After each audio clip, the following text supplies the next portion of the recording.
in trances, going off to different places, different planets. Watch your aura pass me by, losing balance. What if we run out of time and second chances? Empty-handed.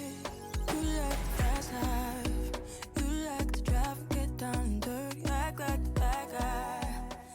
This home didn't start with a mood board. It started with a vision board.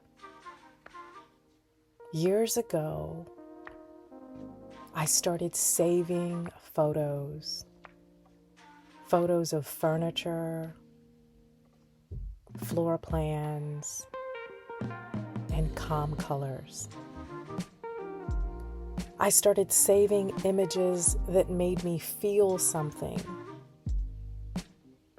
especially in a time when I felt so numb. I didn't understand why. I just knew that the images that I was saving felt peaceful. Now I understand. Now I know I was building the space I would need to come back to myself.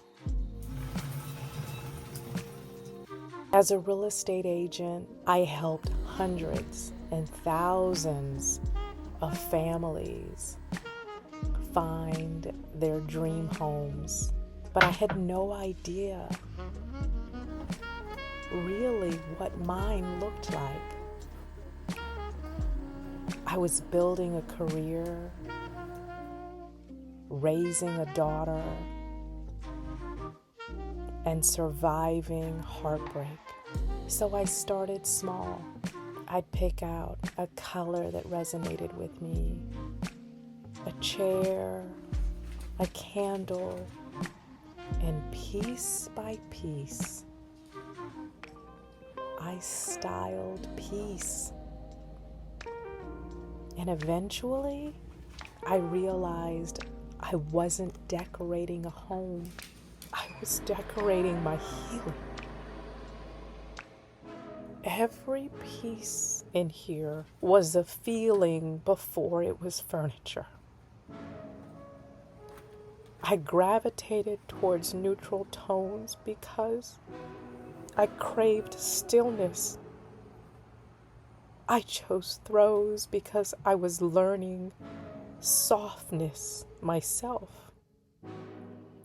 I styled trays and corners and nooks because I needed places that felt like safety.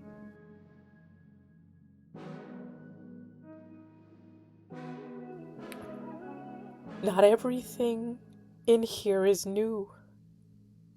I repurposed what I had. Trays became perfume displays. Mason jars stored some of my most valuable collector's items. Old mirrors became portals of reflection, not just for my face, but for my growth.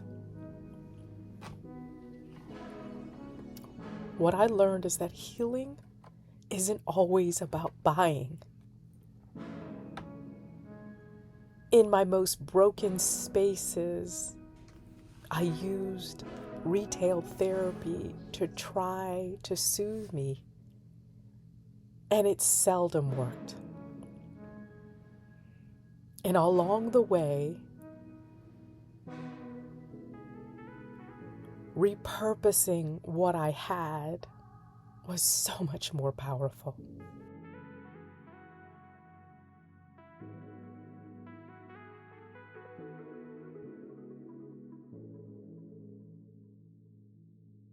Every woman needs corners that love her back.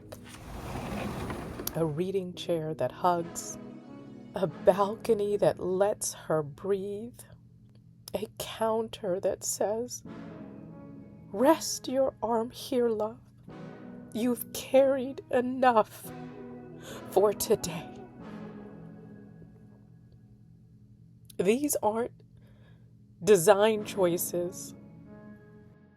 These are healing choices that I've made for myself. The older I get, the more I define luxury on my own terms. Luxury is silence. Luxury is a soft robe after a really long week. Luxury is lighting a candle and letting it whisper peace into every room. It doesn't take thousands of dollars, love. It takes intention. And I've become deeply intentional with how I treat myself, starting with my home. If you're in a season of healing, start with your space. It's your safe space. Start with one corner, love, one color, just one moment that makes you smile. And trust me when I say this, your future self will thank you.